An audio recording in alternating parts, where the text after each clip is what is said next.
O Concello de Porto do Son avanza no saneamento, actuará na Mótega e na Edar de Xuño para seguir mellorando este servizo en todo o municipio. Unha das prioridades do Goberno local de Porto do Son é ter o 100% da rede de saneamento en funcionamento no municipio. Con este obxectivo en mente, o Concello segue a traballar para dotar deste servizo básico a todos os puntos de poboación da localidade. Estamos licitando o saneamento da Mótega, estamos licitando a mellora da depuradora de Xuño, que eu creo que a final deste mes, principio do que ven, está adxudicada.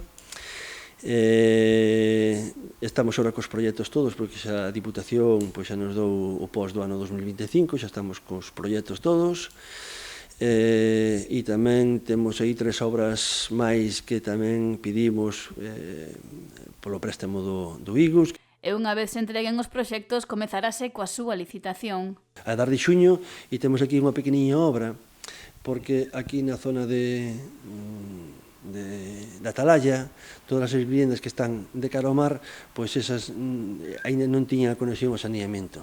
Entón había uns pequenos vertidos ao mar que temos que eliminar, ademais, e é unha obra pequeniña, pero unha obra que vai a coller saneamento de 8 ou 10 viviendas que temos aí, que tamén estamos ca licitación para acometer xa rapidamente esa pequena obra.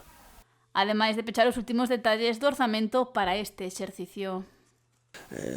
Ahora xa é máis enfocado, estamos xa cos presupostos do ano 25, vale? E queremos, polo menos, chegar cas obras as que seamos capaces de licitar, senón xa pasalas de cara ao ano que ven.